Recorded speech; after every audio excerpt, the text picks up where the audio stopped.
Bonjour et bienvenue. Alors, on se pose souvent la question de comment faire grandir une entreprise. Et si la croissance la plus rentable ne venait pas de la course effrénée aux nouveaux clients? Si elle venait plutôt d'un trésor qu'on a déjà, mais qu'on sous-estime souvent, les clients actuels. C'est exactement cette idée puissante qu'on va creuser ensemble aujourd'hui. En gros, toute entreprise fait face à un choix. D'un côté, il y a l'acquisition. On dépense beaucoup d'argent, beaucoup d'énergie pour attirer de nouvelles têtes, avec des résultats qui peuvent être assez limités. Et de l'autre, on a la fidélisation. Là, l'idée, c'est de chouchouter sa base de clients existante. Le plus fou dans tout ça, c'est que cette deuxième voie est non seulement moins chère, mais elle mène à une croissance bien plus solide, bien plus durable. Alors, voici notre plan de match pour bien comprendre cette dynamique. On va commencer avec le problème du panier percé, ensuite on verra comment mesurer la fidélité, puis on explorera les stratégies pour créer des liens forts, le rôle crucial de la prévente, comment tirer le maximum de chaque client, et pour finir, on parlera du véritable actif le plus précieux d'une entreprise. On attaque avec la première étape, le problème du panier percé. C'est une métaphore, mais elle est parfaite. Elle montre très bien pourquoi se focaliser uniquement sur l'acquisition de nouveaux clients, encore et encore, c'est une stratégie qui à terme ne tient pas la route. D'accord, mais comment on répare ce fameux panier percé? Eh bien, la solution tient en un seul mot, la fidélisation. Attention, ce n'est pas juste un joli mot marketing, non, c'est tout un ensemble d'actions bien concrètes pour que les clients restent actifs, engagés et qu'ils aient vraiment envie de rester sur le long terme. C'est la base de tout. On passe à la deuxième étape, mesurer la fidélité. C'est une vieille rengaine, mais elle est tellement vraie, on ne peut pas améliorer ce qu'on ne mesure pas. Il nous faut donc des chiffres, des indicateurs clairs pour savoir où on en est. La question est donc simple, en apparence. Comment est-ce qu'on mesure quelque chose d'aussi subjectif que la fidélité? Eh bien, la réponse se trouve dans des indicateurs clés de performance. On va en voir 4 parmi les plus importants. Le premier, c'est un peu la base de la base, le taux de rétention. Il répond à une question toute simple. Sur 100 clients que j'ai aujourd'hui, combien seront encore là dans un mois ou dans un an? C'est vraiment le thermomètre qui mesure la santé de la relation client. Plus ce taux est élevé, plus le panier est étanche. Ensuite, on a la fréquence d'achat. Parce que c'est bien de garder un client, mais s'il n'achète plus jamais rien, ça ne sert pas à grand-chose. Cet indicateur mesure combien de fois il revient acheter sur une période donnée. Est-ce un client qui passe une fois par an ou un habitué qui commande toutes les semaines?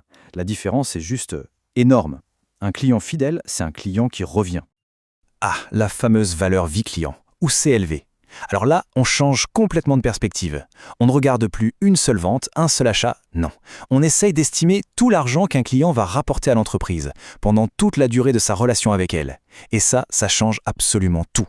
L'objectif n'est plus de maximiser une transaction, mais bien une relation. Et pour finir, le très célèbre Net Promoter Score, le NPS. Lui, il mesure la réponse à la question ultime. Sur une échelle de 0 à 10, recommanderiez-vous notre marque à un ami ou à un collègue? Un score élevé ici, ça ne veut pas juste dire que les clients sont contents. Ça veut dire qu'ils sont prêts à engager leur propre réputation pour la marque. En gros, ils deviennent les meilleurs vendeurs et en plus, ils sont gratuits. Bon, maintenant qu'on sait comment mesurer, il est temps de passer à l'action. Troisième partie, comment est-ce qu'on crée des liens solides? C'est là qu'on rentre dans le dur, dans les stratégies concrètes qui bâtissent des relations qui durent. En fait, toute la stratégie repose sur 3 piliers qu'on ne peut pas séparer. Le premier, c'est la personnalisation. Faire en sorte que chaque client se sente unique, pas juste un numéro. Le deuxième, c'est la gestion des réclamations, pour transformer les pépins en pépites. Et enfin, les programmes de fidélité, pour récompenser ceux qui s'engagent. Arrêtons-nous un instant sur la gestion des réclamations. Le point le plus important, c'est de changer sa façon de penser. Une réclamation, ce n'est pas un échec, ce n'est pas un problème. C'est une opportunité déguisée. C'est une chance en or de montrer qu'on est là, qu'on écoute et qu'on se soucie vraiment du client. Et voilà ce qui se passe quand on gère bien une réclamation. On a une véritable transformation. Un client qui était mécontent peut devenir un client qui a encore plus confiance, qui est encore plus satisfait. C'est un peu le grand paradoxe de la relation client. Parfois, c'est après avoir résolu un problème qu'un client devient le plus fidèle. Allons encore un peu plus loin avec notre 4e partie, le pouvoir de la prévente.